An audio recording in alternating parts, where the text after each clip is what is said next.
Hello, welcome to Lisa's Library. Today what are we doing? We are studying the sleeve heads in 1940s-esque, 1830s inspired 2024 design of my own.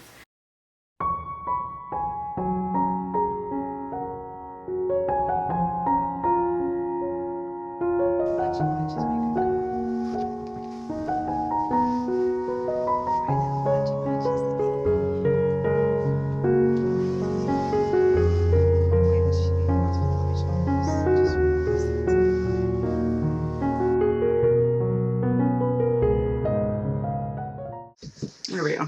All right. So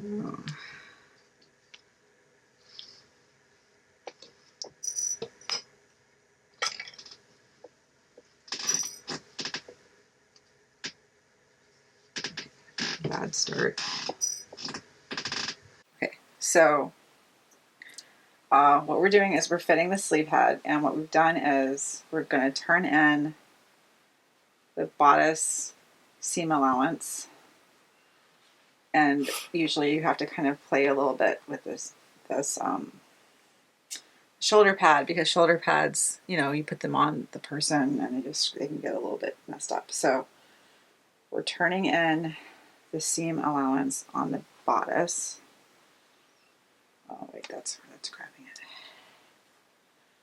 And we can kind of scooch this shoulder pad. Now this garment has a shoulder pad but no front padding yet. There will be a little extra padding right here that will smooth this big wrinkle out. So don't worry about that. If you don't panic if that's what's happening. You just lift your arm a little bit. There we go. And because this has a Norfolk gusset, which is cut onto the sleeve, there will also always be a little hollow right here. When you look at originals, like depictions of original jackets that have a Norfolk gusset, you will actually notice that once you get used to it. So like people are dynamic, especially in this shoulder area, so you have to have a lot of space, and you're not going to ever have it be 1000% smooth, because if you try to do that, you will just make yourself crazy. So here some of my stitching came out. That's fun. So what you do is you've got a little extra length in the sleeve. You do want some of that ease, or your sleeve, you won't be able to raise your arm properly. But here is the top point, and what I like to do is slide it under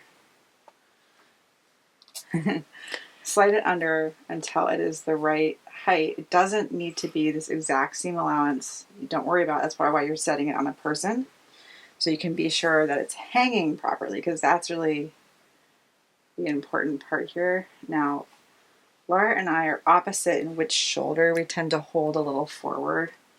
Laura holds her right shoulder a little forward. I hold my left shoulder a little forward. No, it's my left. Well, right now it's your right. The right shoulder is shrugging forward. Oh, oops. Put your shoulder back.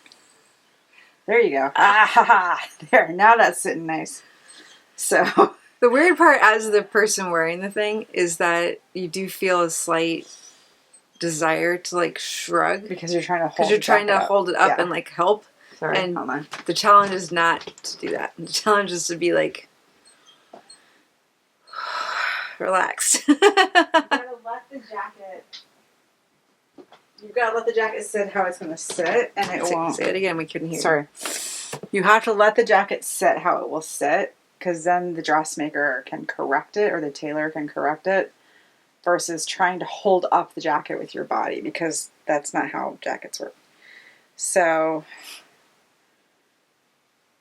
as Kenneth King said in the moulage class we took with him, when you're being measured, you should just stare off into the middle distance and relax as much as possible.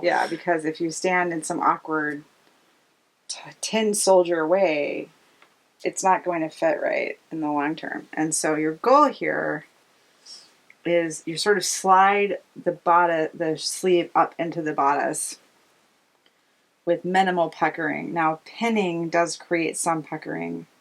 You can't avoid it entirely, but you can get it so it's not making a big fat lump. And especially with this relatively heavy fabric that's been so stabilized, you have to kind of just be sure you're doing that. And it's okay if you get it into the shoulder pad. You can always mark it and fix that later. But the goal is a nice smooth, especially to the shoulder line. And you want the whole shoulder line does come a little bit off of the body. The actual body shoulder point is here. This goes about an inch off. This gives a nice sloping look to the body. And later when the chest is a little bit more stabilized, this big lump will be smoother. And this will be a nice kind of smooth, just like off the shoulder. This was a look that a shoulder line that was very big in men's jackets for a really long time, because it gives a sense of breadth to the figure. And in the 1840s and then again in the 1940s, that was a goal to have this nice breadth at the top of the figure, and have, because it emphasizes the sloping shoulder and the sloping neck. Should have trimmed out some of these seam allowances, but I'll get those later.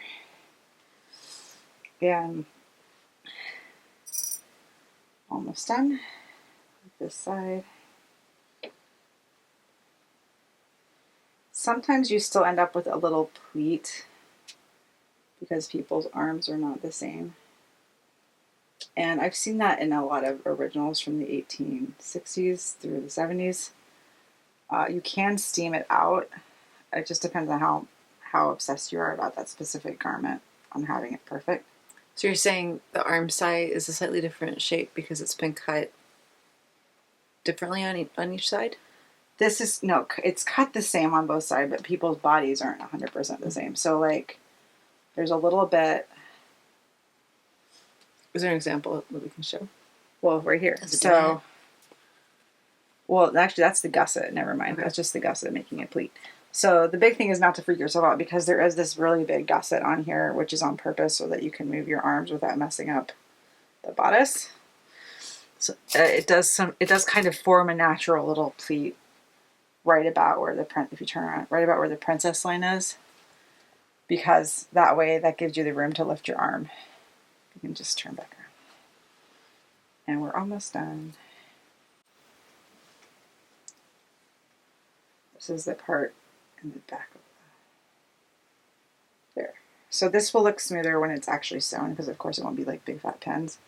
But the idea is just to get a good sense. And this is the kind of thing that technically you can do in the flat, but it's just easier to get it exactly how you want it on a person, on a body.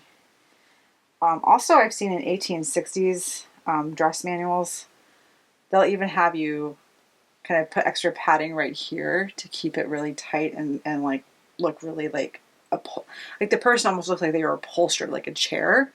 And we don't need to do that. I'm not going to do that.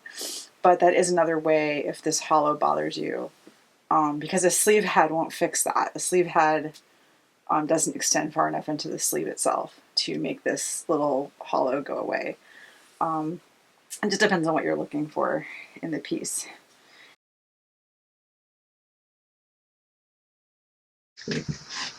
So, I see one of the problems. Let's pull this back. This is actually easier without all this stuff under it. The shoulder pad was like getting in the way, and it didn't have enough of your didn't have enough of your seam allowance tucked in there. There we go. So what you want to do for this kind of sleeve is you have your arm kind of easy. There we go. The goal is you want this part to be smooth here. Okay. And if you're not careful, because we have very tall shoulders, this part can get kind of wonky.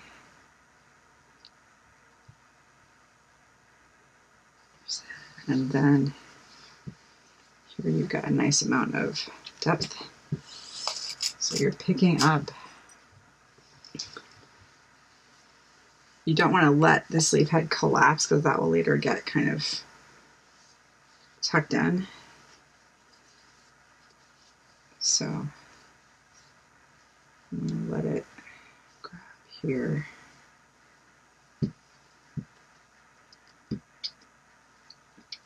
Matcha is aggressively grooming. Okay, so this is, see, so here where it looks like it's getting funky, it just needs to come in just a little bit. You stop twisting your body. Okay, sorry. I didn't stand like that.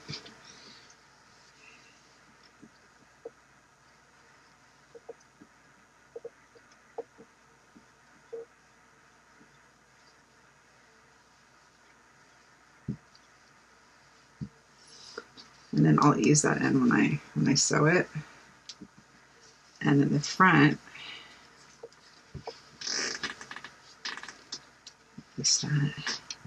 so here where you have a lot of extra sleeve head, what you end up doing is you kind of push, here, relax your arm. Oh, sorry. You push your sleeve fabric up into it. And then you will end up, because there's a Norfolk gusset here, you'll end up with a little wrinkle here, but that's okay. You don't need to worry about that. What you want to do is make sure you're not pushing the bodice so that it's ends up kind of wrinkled, because your goal is this nice smooth shoulder line here, and then this I will later smooth out with basically some padding. So if you lift this out, that's how it's going to sit. And actually, I still need to give it even more space, so a little bit more. Because one of your last steps is to go in to this shoulder and just give it a little bit more room. And see, that was good that I did that, because now I can see that this whole thing needs to move over just a little. So then you have this nice smooth shoulder that slopes in and actually goes off the shoulder a little bit, and it gives this sense of breadth. Did I get you? Nope. Gives a sense of breadth through the shoulder line, which is very flattering to this really dramatic, like, Dior darted bodice piece. I'm actually going to take this one in a little bit and pull it up there.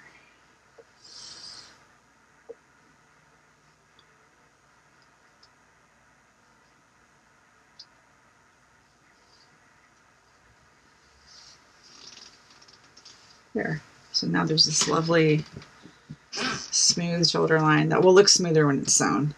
Nice smooth shoulder line that goes off the natural shoulder just a little, and then I will smooth this part of the bodice out, like with some padding. And that way you have a nice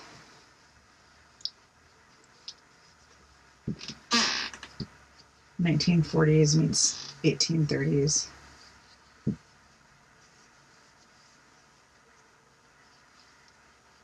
Silhouette on the arm. And then now we have two sleeves that are pinned in.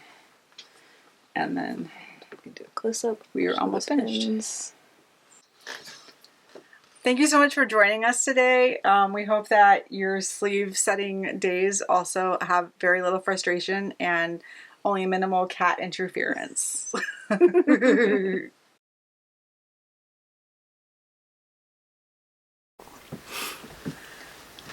Hi, today we're going to show you how to set the sleeve head on a Dior-esque 1940s jacket.